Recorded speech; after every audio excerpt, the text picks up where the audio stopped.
todos que estão aqui presentes, ao Eduardo, ao Igor, ao Marcos Andrade, ao Alberto, que eu não pude ver, eu pensei que eu ia estar vendo hoje, presencialmente, mas não deu nesse momento, a Ana, eu acho que eu dei um salve aqui a todos que estão presentes aqui. Elis também, boa tarde, boa tarde. Eu fiquei muito feliz com de antemão, né, com o convite, especialmente pelo o Jefferson, que o Jefferson é uma pessoa que me provoca já há alguns anos, em vários sentidos possíveis, né? E em sentidos bons, e no sentido assim de me revirar, né? Dar várias reviravoltas, né? No sentido de, às vezes, me trazer, inclusive, para o Camus, novamente, né? Eu acho agora, já faz um bom tempo, eu não sei se vocês estão me escutando bem, eu espero que sim. Estão? Se não estiverem escutando direito, então, né? Pronto. De me apresentar um pouquinho, falar um pouco a respeito da minha trajetória. Eu acho que é importante, né, dizer um pouquinho, né, da nossa trajetória, de um pouco sobre mim, né, qual que é a minha relação com esse escritor, com esse filósofo, esse pensador Albert Camus, e com uma galera que eu acabei conhecendo, né, ao longo da vida, nessas jornadas de estudo, né, de conversas, e às vezes também de paixão, e às vezes ódio, né, por um autor, pelo menos para mim, tão querido, e que tenho minhas aproximações, às vezes meus distanciamentos também, né. E Camille apareceu na minha vida por volta ali de estar com uns 10 anos, em 2012, né, foi quando eu comecei minhas leituras sobre Camus, e daquele tempo para cá, vim formando nessa minha trajetória de estudo, ao longo da graduação, ao longo do mestrado também.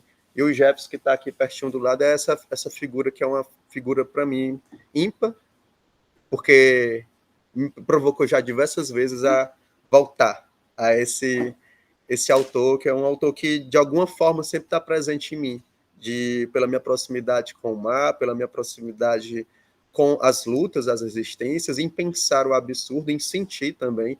Nas suas várias imagens, eu acho que o absurdo pode aparecer, de como é que a gente pode pensar, né, essa ideia de absurdo, se ela é só uma única imagem, ou se ela tem outras dimensões imagéticas, do que significa absurdo, né? Se é só uma ausência de sentido, se é algo que a gente sente momentaneamente no dia a dia, por uma situação de pequena ausência de sentido, ou uma grande ausência de sentido, né?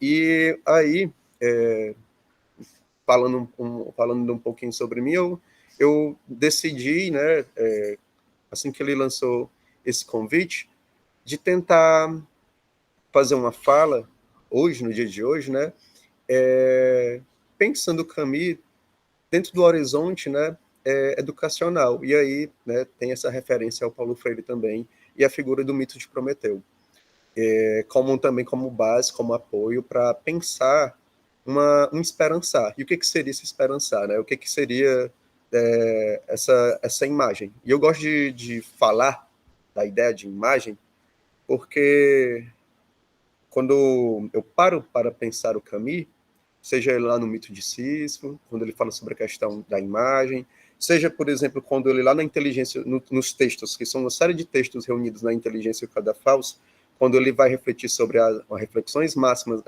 reflexões sobre Chanfort, né, e a inteligência Cadafalso, o papel da imagem no sentido de que a gente pode aprender em determinada situação, sei lá, em um romance, ou uma situação de um mito.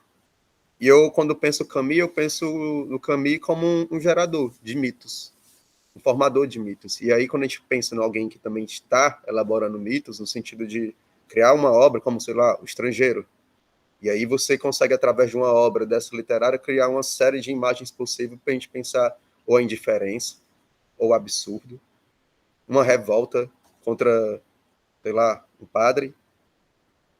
Então, assim, quando eu paro para pensar o Camus, e pensar essa ideia da imagem, pensar a nível pedagógico, né? Do que eu posso retirar de aprendizagem de determinada situação.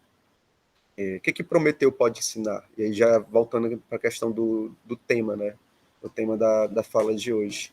E da minha vivência como professor, como educador, o Jefferson também, eu acho que a nossa partilha, a nossa vivência, dentro do âmbito educacional, ela é repleta de situações que a gente pode sentir ou ser provocado por uma ideia de absurdo, e aí a gente pode evocar uma série de imagens que a obra do Camus ela suscita, como a figura do Sísifo com aquela pedra, e ao mesmo tempo diante de todo o absurdo, né, carregando esse trabalho de rolar a pedra naquela super ladeira, ia descer e volta nesse trabalho que pode soar como absurdo, e ainda mesmo assim ele sorri. E essas imagens, né, que eu acho que não é, como o Jefferson apontou, não é num sentido de romantizar situações de dificuldade, pelo contrário, né, mas é de achar caminhos, possibilidades potentes, onde é possível apostar em um outro caminho, seja da felicidade, seja, por exemplo, de combate às injustiças, seja, por exemplo, de pensar outros modelos educacionais dentro do espaço escolar que a gente vivencia, e aí é tentar usar isso, né, é tentar adotar uma prática educativa que ouse um esperançar. E aí é necessário, eu acho que, definir, né, o que seria esse esperançar, né? Então, e de retrabalhar essa ideia de esperançar e esperança, né? E definir de uma maneira clara, né? E aí retomando ao Camus, e aí a importância, eu acho que, da linguagem para o filósofo camusiano, que tem uma menção que ele diz que é necessário a gente, deixa eu ver se tiver bem, que eu diga aqui bem direitinho, tal qual como ele diz. Mas ele menciona na inteligência falsa que a gente deve escrever, que a gente deve pontuar aquilo que é necessário dizer. E quando ele pontua isso, quando ele menciona isso, ele está querendo deixar claro na escrita dele que não adianta um escritor, quando ele quer se comunicar, falar de uma maneira que não consiga comunicar uma outra pessoa, não tocar uma outra pessoa. E aí vem a questão da intencionalidade do escritor também. Se eu quero me fazer ser ouvido, né, eu preciso de uma escrita clara, um dizer claro. Então, essa imagem eu considero muito forte, através de uma fala ou através de uma escrita. Esse trabalho do criador, ele tem dentro do seu horizonte imagético, do seu horizonte no sentido de criação, né, de forjar uma criação, e forjar, às vezes, criar nem sempre é fácil, fazer o que é necessário, às vezes, nem sempre é fácil, ela requer essa atenção, de forjar aquilo que é necessário ser dito. E aí, às vezes, para a gente não ter uma comunicação mais claro e não satisfazer apenas uma situação que pode ser de ego, ou uma comunicação que apenas pode ser um monólogo que às vezes é não entendido por outra pessoa, é uma preocupação da escrita do Camus. Pelo menos em determinados pontos, né, nesse texto, ele, na inteligência e o cauda falso, né, ele tem essa atenção, quando ele pensa, por exemplo, em relação à questão da uma crítica literária, né. Então, assim, eu acho interessante trazer essa imagem, porque ela serve para a gente pensar a nível educativo, né, a nível na perspectiva da vivência escolar, né, o que é necessário a gente pensar e dizer com clareza? A partir de uma imagem que a gente pode pensar esse esperançar, né, diante dos desafios que a realidade escolar ela nos toma, né, no dia a dia. Então, esse é o tema, né? Esse é o tema da fala de hoje, né? De pensar com o Camus esse norte de preocupação com o real, e diante do real pensar o que dizer e o que fazer. E aí, quando a gente está falando pensar o que dizer, o que fazer, não é no sentido de que é uma cartilha canônica, etc., mas o que a gente faz diante do absurdo? O que a gente faz diante da nossa vida no cotidiano? Como é que a gente elabora, né, o nosso fazer do dia a dia? E isso me chama atenção, né, no meu dia a dia como professor, como educador, uma vez que as situações vividas assim no dia de sala de aula são inúmeras possíveis. Eu atualmente, e aí falando de uma vivência pessoal, né, acompanho 27 turmas, né? Isso são turmas de história, são turmas de ensino médio, são 19 de ensino religioso numa escola de periferia daqui de Fortaleza. E aí, dentro dessas 27 turmas, a gente consegue encontrar diversas energias, diversas percepções de mundo, diversas realidades, por mais que vivam numa mesma comunidade, mas você sente que o clima de cada um, e aí lembrando da fala do Jefferson, né, que às vezes a gente não consegue, inclusive, dar atenção, por conta de toda essa estrutura que a gente está envolvida, às singularidades, né, dos alunos, né. Às vezes é um desafio, né, eu fico imaginando que são mais de 1.000 alunos, como acompanhar? Como ter um acompanhamento mais preciso, né, com toda essa turma, né? Não é no sentido assim de minha fala, não é no sentido de que eu preciso e devo acompanhar, estar na minha obrigação, estar no ofício, né, como educador, mas que é algo a se pensar, inclusive no sentido de como a carreira dos professores, os professores às vezes que tem só 1 hora por disciplina, né, vivencia essa realidade dentro do âmbito educacional, né? Para complementar, às vezes, sua carga horária, precisa dar N pulos, às vezes de estar em 4 escolas, 3 ou mais, como tem alguns casos, né? Para poder conseguir complementar sua carga horária. E isso afeta, né, a vida do professor, afeta a vida dos estudantes também, né?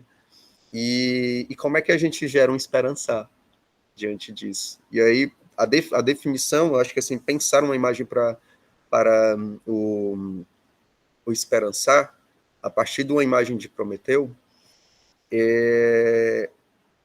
ela aparece no sentido de que o esperançar, ela pode aparecer diante do absurdo, no sentido de quando a figura do Prometeu, ela rivaliza, inclusive, uma figura que é canônica, é um deus. E aí eu queria ler um pedacinho, né, do trecho do livro do Exildo, né, para a gente ter um pouquinho dessa imagem, né, do mito de Prometeu e de como é que ele é pensado, né, pela obra de Camus. E como é que eu penso a imagem do Prometeu como uma imagem que a gente é um mito, né, é um mito, e como é que a gente pode ter como referência um mito e ver na nossa vida que tipo de prática, que tipo de lição, né, os mitos podem nos ensinar. E isso, quando eu falo isso eu acho inclusive um exercício do pensar camisiano, né? O que isso me ensina? Quando eu leio um romance sobre o amor, sobre ele, por exemplo, ele tem uma citação, ele diz que com La Rochefoucauld, para ele não aprendeu nada com umas certas fórmulas sobre o amor, mas com uma determinada autora, ele aprendia porque dava um tipo de situação onde era vivenciado uma situação de amor, e não só algo abstrato, mas dava um relato de uma forma de experimentar o amor. E o André está dizendo que cada estudante é... Aham, é isso aí, André. Uhum. É um mundo, é uma singularidade mesmo. Assim.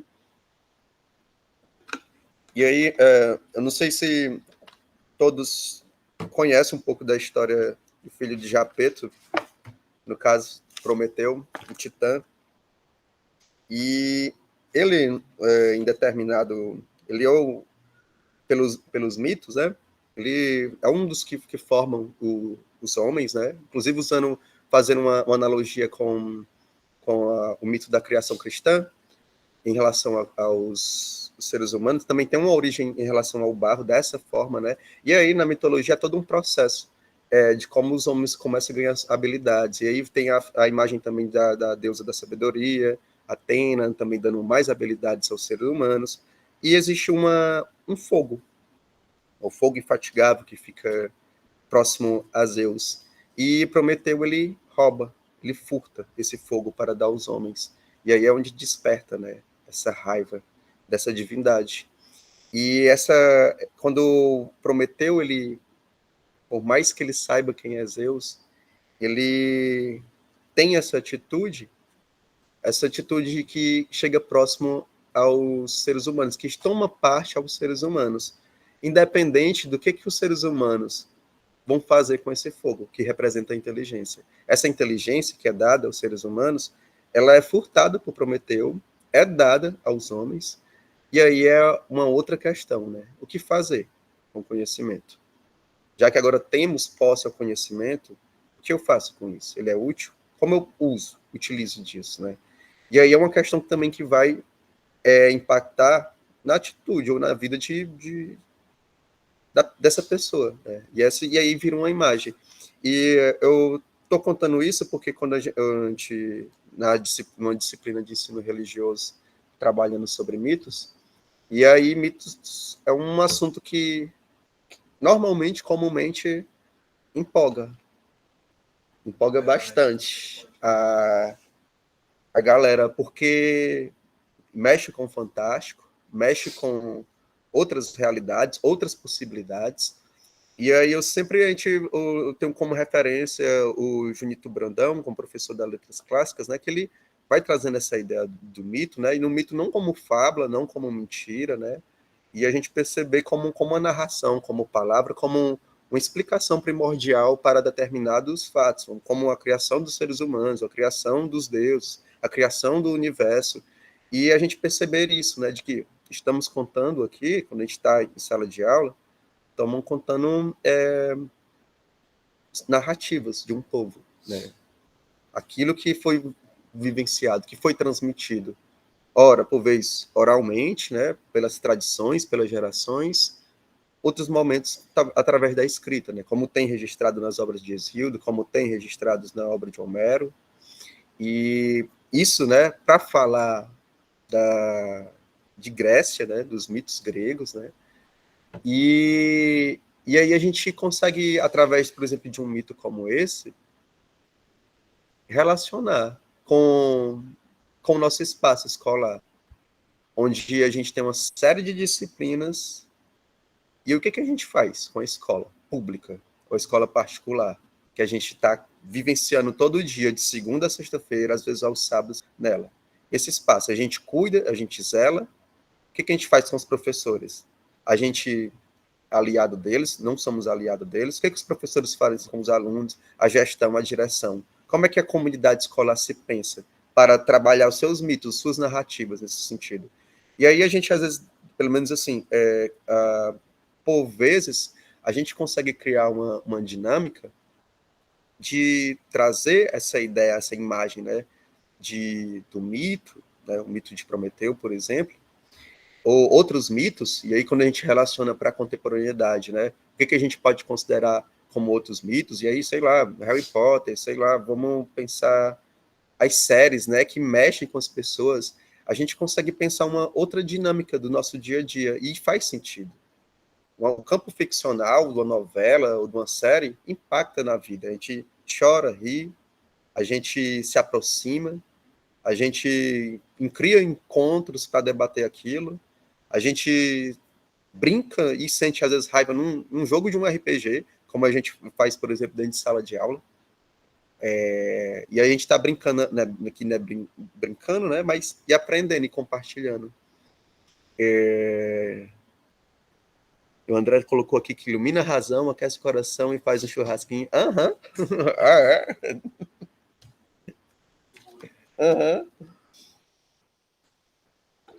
Então, assim, eu, eu pensei quando o Jefferson me falou, e eu fiquei muito feliz assim pelo convite, porque eu atualmente tem um tempo de vida, inclusive até que eu sinto uma carência, uma falta no sentido assim de ter mais tempo para a leitura, né?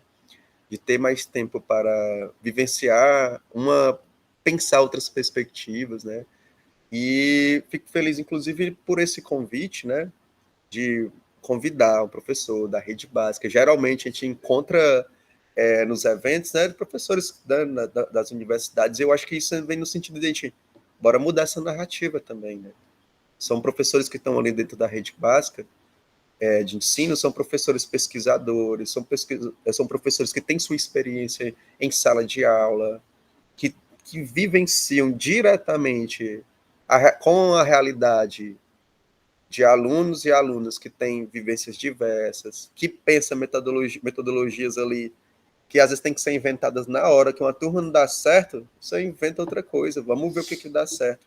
E a gente acaba vendo que dentro do âmbito de uma escola, é muita experimentação. Não dá certo aqui, vamos ver outro caminho. Como é que o cisto vai rir para esse lado aqui, com a pedra aqui? Como é que eu sendo Prometeu, né? Para quem eu vou dar esse fogo e o que essa pessoa vai fazer com esse fogo aí? E aí a questão aí, que né, ilumina a razão, aquece o coração e a gente faz o quê? Pode ser o churrasquinho no final de semana, como o André Vig colocou aí, ou outra coisa, né? Como é que a gente se protege? Como é que a gente protege a escola pública? Como é que a gente organiza uma sala onde os alunos não vão quebrar as cadeiras, não vão quebrar as mesas? Como é que a gente cria sentimento de pertencimento ao espaço escolar? Que o patrimônio público ele pode ser pensado para nós e por nós. Como é que a gente pode criar essa força, né, de um esperançar dentro da educação básica, onde a gente não vai, sei lá, quebrar as cadeiras já por livre espontânea vontade ou por querer. Como é que a gente trabalha com essa realidade? Às vezes quando o Jefferson estava mencionando na fala dele de que o chão da universidade é um, já o chão da escola é outro.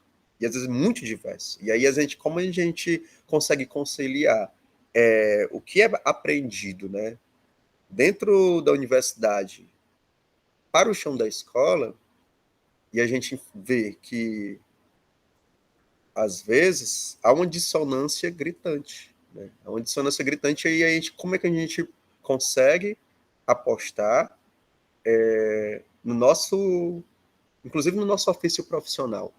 Né? No nosso ofício profissional.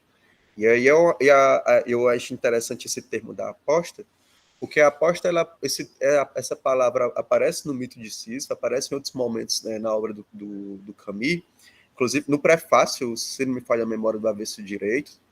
E esse termo aposta eu lembro sempre de Pascal, né? Eu acho que para mim eu entendo que o Pascal é uma referência para o Camus. E quando eu penso na ideia da aposta, e a aposta é um botar fé, como diz a galera.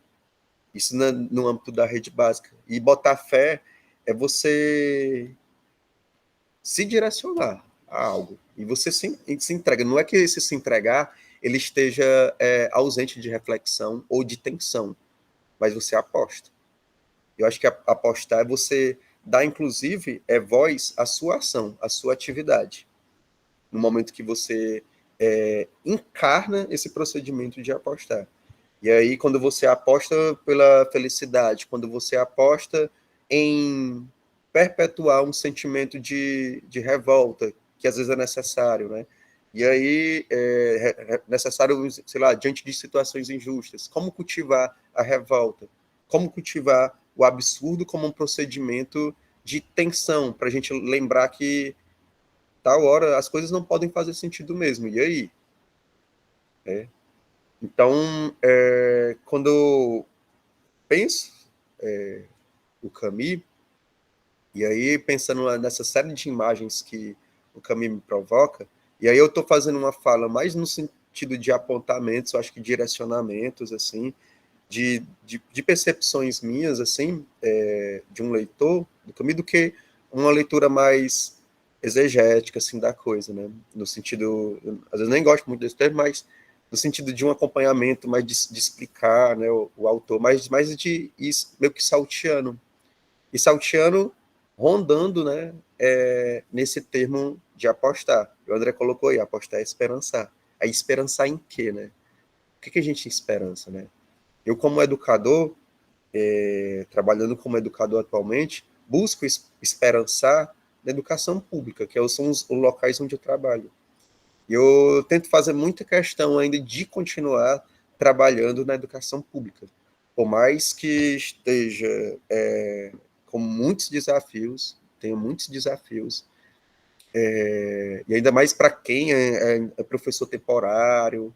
Então, assim, a gente tem uma série de desafios, e aí como é que a gente esperança? Como é que a gente provoca isso? E a gente, às vezes, encontra diversas formas de esperançar, quando a gente se sente, às vezes, realizado. Realizado, às vezes, não é no sentido de satisfação a financeira, nesse intuito, necessariamente, né? Mas de perceber que sua potência ali dentro do campo escolar, ela é mobilizadora.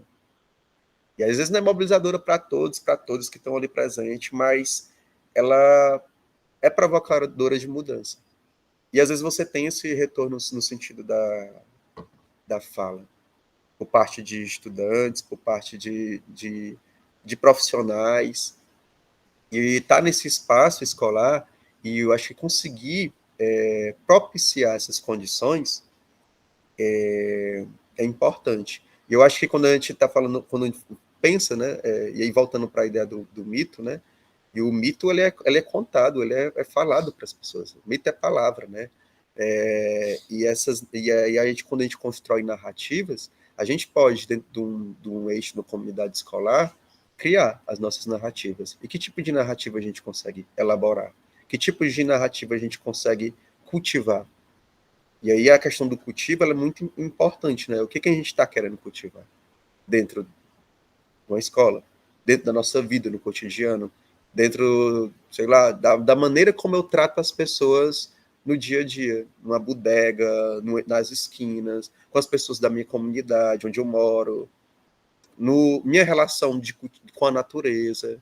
E aí, quando eu penso essas relações, né, com a natureza, nas relações com as pessoas, eu não consigo também desassociar da própria relação que Camus tinha, né, com a natureza, da própria relação que Camus tinha com as pessoas, da aposta deles. Não é que da aposta dele no sentido de se manter em uma resistência, por mais que às vezes a resistência é silenciosa.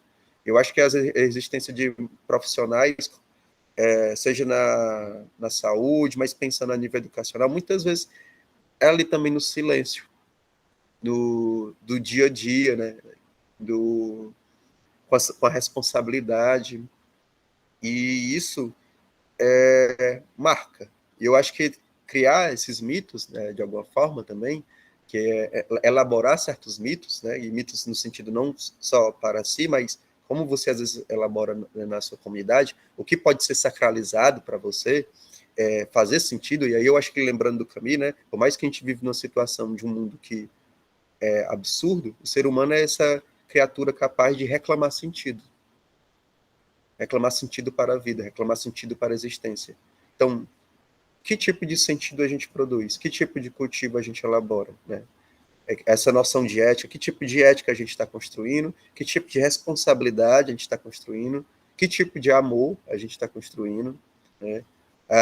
O tipo de aposta, dá para a gente fazer uma espécie de tipologia, né, do que a gente quer, do que a gente deseja. Isso a nível individual, isso a nível coletivo. Então, pensar o Camus, pensar essas imagens que o Camus provoca, dentro do âmbito das suas obras. E eu estou muito que retirando, né, o Camus, assim, no sentido de ele não está pensando a escola aqui do século XXI a nível de Brasil, né? A gente está falando pelo nosso local, né, de vivência, que são nossos demarcadores, né, temporais, nossos demarcadores geográficos, nossos demarcadores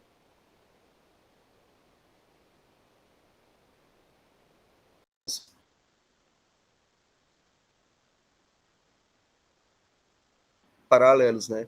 Inclusive com a vivência do campo, que pode ser mecanizada, mas como é que a gente às vezes desmecaniza o nosso corpo. Né? E eu lembro dele, teatro. Teatro eu acho uma coisa sensacional para desmecanizar o corpo.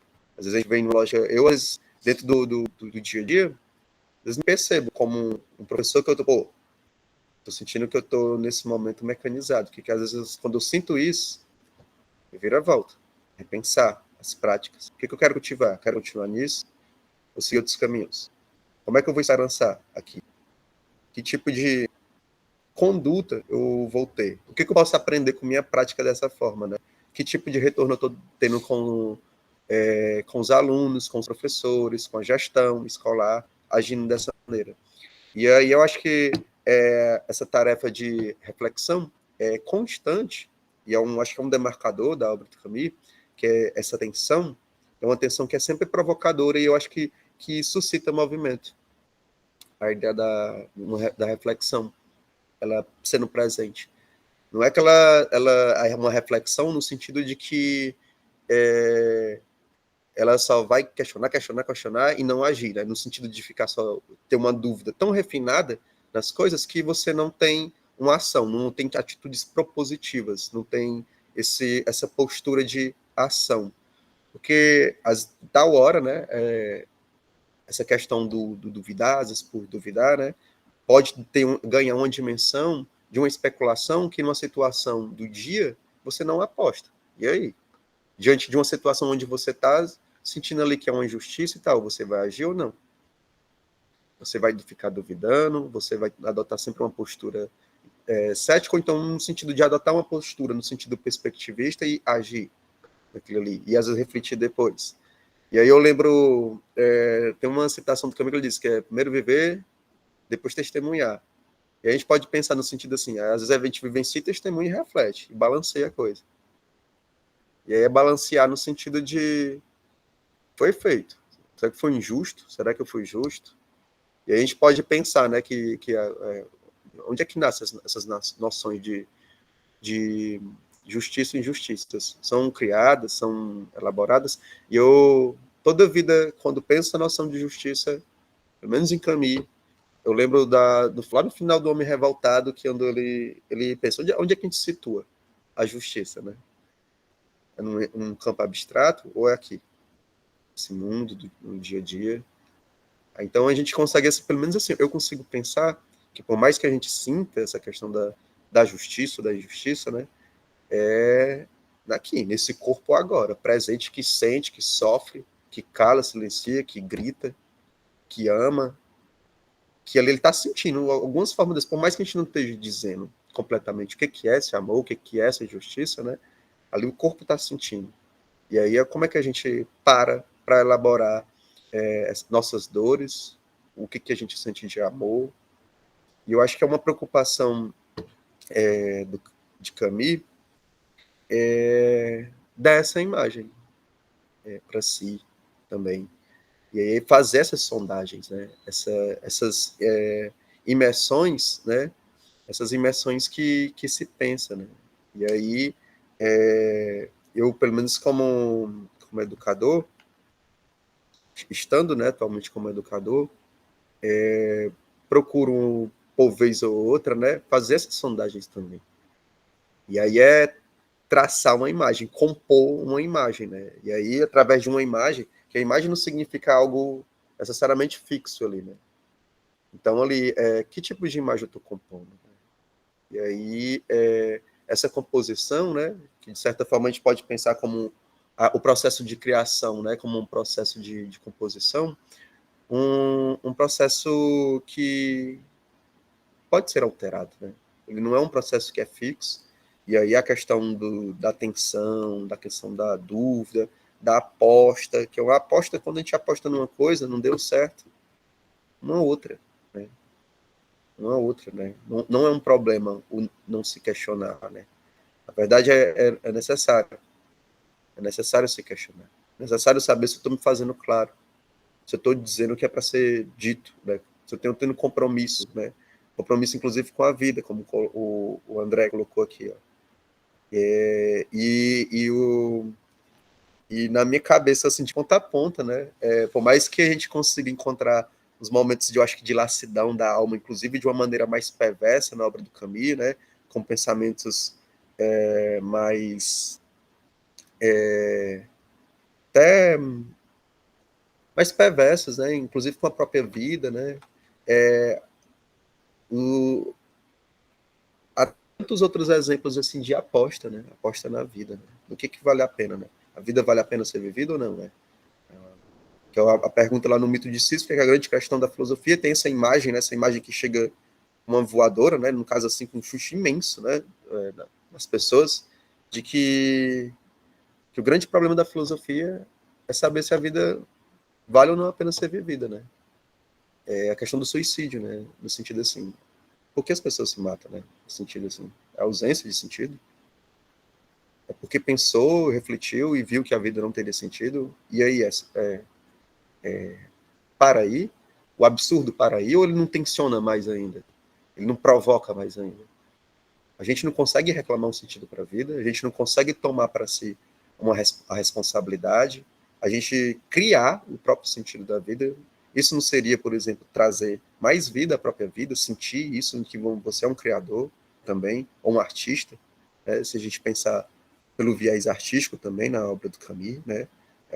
O sujeito como um criador de sentido, de cultivar uma maneira de vivenciar a vida, e Paulo Freire, né? Paulo Freire ficou lá do ladinho, né? Na apresentação, mas a ideia do Paulo Freire, quando a gente pensa a ideia do esperançar, ela vem nesse sentido, né? Não da esperança vã, e aí eu acho fazendo uma distinção, né, do esperança vã, que ela vã no sentido de que pode ser compreendida como passiva e algo vai acontecer, né? A situação vai vir até você e aí você vai corresponder com a realidade. Na verdade, esperançar é como uma ação prática, né, como uma situação ativa, né, de buscar, né, buscar produzir uma forma de vida que vai garantir, inclusive, aquilo que você quer criar, quer gerar, seja no âmbito do trabalho, do amor, pensar uma pedagogia ativa nesse sentido, né? Então, é um compromisso, né, com a vida, e esse compromisso com a vida, eu acho que Camus, até onde eu pude conhecer um pouco do Camus, eu acredito que ele não é de abrir mão, né, do seu empenho pela vida, seja pelo teatro, seja pela literatura, seja pela filosofia, seja pelo compromisso com os injustiçados. E aí é pensar, né, que tem uma menção dele que eu nunca esqueço, assim, sempre quase está no meu dia a dia, né, de que tipo de atitude a gente pode produzir, elaborar, que vai diminuir o sofrimento humano, né? E isso de ser um referencial, ser uma imagem, né? Uma imagem que o que é possível pensar, e aí fazendo uma alusão de política pública que diminua o sofrimento humano. Como é que a gente consegue elaborar uma comunidade, uma cidade, um estado ou um país onde a dignidade humana seja pensada real e a gente consiga diminuir o sofrimento humano, né?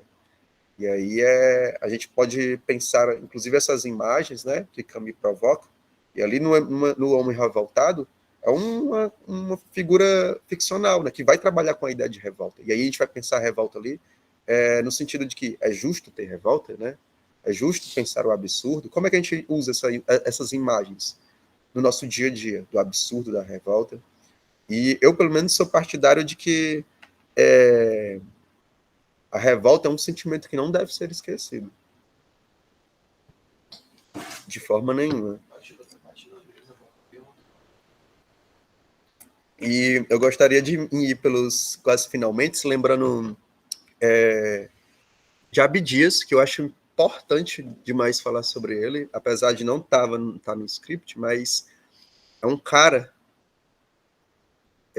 que é uma referência para mim e conheceu o Camus. Ele tem um livro chamado, que aí vai dar uma homenagem, eu entendo como uma homenagem ao Camus, é O Negro Revoltado, o nome desse livro, da Abdias. E tal hora ele explica, logo no início do livro, né, que às vezes a gente acaba passando por momentos conciliando demais. E às vezes acaba, por exemplo, né, eu acho que ele dá essa imagem de que a gente às vezes acaba, pela conciliação, esquecendo certas dimensões da revolta, meio apaziguando. Às vezes por conta da estrutura, por conta das pessoas que estão naquela estrutura. E aí, Abdias, um homem negro, retinto, né, e ele dentro da Assembleia, né, buscando conciliar com a branquitude da época, de ter uma postura mais conciliadora. Tudo bem, tá ali, mas logo em seguida ele repensa a conciliação dele, no momento de que, a partir de que ele teve essa conciliação, logo se depois se homenageia dentro da Assembleia um racista. E ele fica, a conciliação é sempre válida, no sentido assim, eu não vou cultivar revolta, eu não vou cultivar, e aí, inclusive, às vezes, cultivar revolta, cultivar raiva, né, muitas vezes, e não a raiva, assim, com o ressentimento, né, mas cultivar, às vezes, a revolta é ter compromisso também com a vida. Você enfrentar as injustiças vivenciadas no cotidiano. E é uma referência, assim, para mim, inclusive por ter essa relação com o próprio Camus, né? E o Homem Revoltado, né, assim como o Mito de Sísifo, são obras que trazem essas imagens para pensar o absurdo, para pensar a revolta, e pensar elas são, eu acho, de uma maneira conjunta, né, elas podem provocar essas tensões, assim, pelo menos eu, como leitor do Camus, né, para pensar o meu dia a dia, inclusive, né, ter ajuda a pensar com Camus. Né, o que eu posso produzir aqui, né? O que eu posso esperançar, o que eu posso aprender com o absurdo, e aí o absurdo pode acabar tendo essa experiência edificante, na verdade, né? Um ponto de partida para algo que eu possa edificar, produzir sentido, reclamar um sentido, apostar na vida. E apostar na vida, a gente pode pensar uma série de fatores, né? Uma série de situações. E é mais ou menos por aqui que eu vou encerrando minha fala. Eu espero que tenha dado para dar um pouco do recado que eu tinha para falar hoje, né? Por aqui, tá bom? E o André colocou aqui, sim, a pedagogia do exemplo. Uhum. E se tiver alguma questão, alguma indagação. David, para você ver como a obra do. Você está dando para mim, para ouvir aí, mas. Uhum. Para você ver como não só a questão da filosofia do Camus em si, né? Da arte, tudo, se mistura com a vida dele, como um trabalho de um olhar diferente do absurdo de cada um, né? Também foi diferencial para ele, né? No sentido do que ele foi resgatado, querendo ou não, de uma situação onde o professor também enxergou ele, né? Apostou nele. Aí a gente pensa, quantos da turma do Camus foram para outros caminhos, outras situações, o professor também tentou chegar em outros, mas não conseguiu como chegou no Camus, né? O tio dele. Né? Então, como o que você está falando aí, o que eu estava falando agora há pouco, né? Se configura muito na própria história dele, com a própria educação nesse sentido, né? Tem um texto, tem uma fala dele, ele agradece o professor, né, e tudo, e o poder que a educação, que a escrita, que a filosofia fez para ele chegar onde ele chegou, né? Onde ele foi. Então, em cima disso daí, seria nessa ótica aí, o Camus, se a gente fosse ver, né, uma situação do Camus para a educação, seria nessa ótica de você olhar as singularidades e trabalhar em cima delas? Trabalhar as singularidades. A partir de Camus? Eu, pela minha vivência, eu aposto que sim, né? No sentido assim de... Mas a grande questão é de como a gente ter esse olhar com 45 alunos. 45 alunos. Uhum.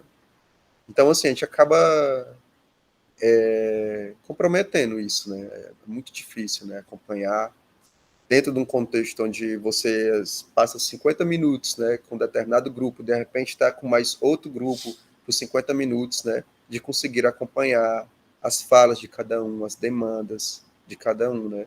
E às vezes talvez esse professor, né, Jean Grenier, tem essa atenção, esse olhar, né, que tinha um para o Camus, né. E às vezes eu acho que acaba acontecendo, pelo menos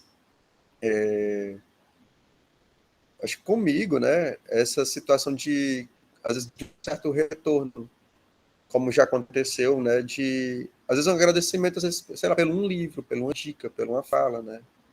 Eu acho que a gente sente isso, né, quando vem algum retorno de, sei lá, um bilhete, dizer, isso foi importante para mim, isso me marcou, né.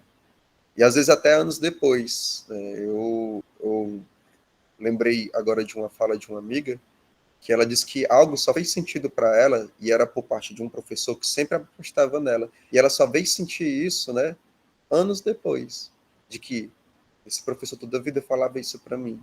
E às vezes só aquela fala, aquela postura, aquela maneira de acolher, só produziu sentido de uma forma mais forte, né, anos depois, né, de que era isso, e aquilo ali fazia sentido, bater na consciência, assim, no sentido de sentir no corpo, né, organicamente a coisa, né, anos depois. E aí vem a memória e ter como uma referência. Essa referência aqui me fez pensar isso. Me deu força para isso. Nesse aspecto. A educação de massa é um estranhamento para o professor. Às vezes é um estranhamento, mas como a gente às vezes não consegue, né? Acaba, eu acho que a parte da educação de massa, a questão conteudista, fica muito nesse aspecto, nessa dimensão, né?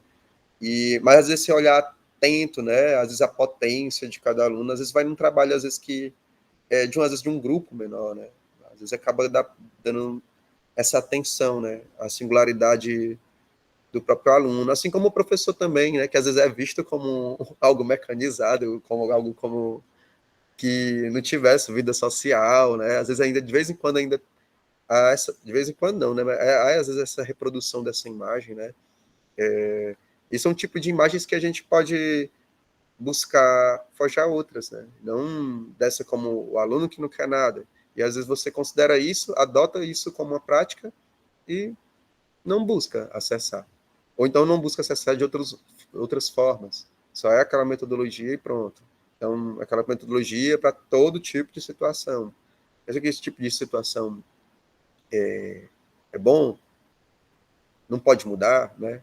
Mas aí vai também, né, do professor também, que tem metodologias, né, tem formas de vivência que às vezes é violenta para a gente mesmo, né? E nem toda pessoa às vezes tem tato, né, de estar em determinadas situações e nem porque acaba sendo violento para si também, né?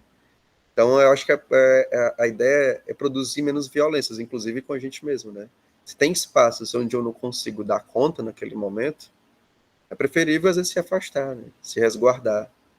Então, eu acho que ter o compromisso com a vida, inclusive pensar os seus próprios limites. E aí, pensar seus limites e reconhecê-los é também ter compromisso com a vida e apostar na sua vida. Então, eu acho que não é a ideia de ser salvador. Eu acho que é longe disso, né? E a gente, se for pensar na lógica de ser salvador, a gente às vezes tem que se salvar, porque senão a gente não faz nada. Como é que a gente faz morto? Ou morrendo? A gente vai se adoecendo e adoecendo o entorno, né, no sentido assim. A gente vai cultivar a doença, né, nesse aspecto. A flores singulares, o meu grande jardim. É isso aí, André. É isso aí mesmo. Pois foi uma satisfação. Eu agradeço novamente ao Igor, ao Jefferson, a todos que estão aqui presentes, ao Rafael, que está aqui, a Ana, a Elise, André, ao Marco Andrade, ao Eduardo. Obrigado mesmo pelo convite, viu? Eu queria muito. Ah, tá tão doida a vida. Eu tava aqui falando aqui. Tô em outras correrias aí, de fotografia. Tá inventando de ser ator, às vezes tentando, inventando também aí. A participação é de um segundo filme. Mas aí a gente vai criando, né, formas de resistir, né, de não adoecer, né, também. Ainda mais algo que a gente pode pensar numa sociedade que pode adoecer tantas pessoas, né? Então, apostar na vida, né? E aí a outra parada é pensar, né? Como é que a gente aposta na vida, né? Com que tem que ter dinheiro, tem que ter pão, tem que ter comida, né? Inclusive para pensar nessas coisas, né? É mais ou menos isso, né? Show de borboleta. Mas é isso, pois um prazer estar com vocês, né? Pelo espaço, pelo convite, pela consideração. E um abraço a todos e todas. E aí eu convido aqui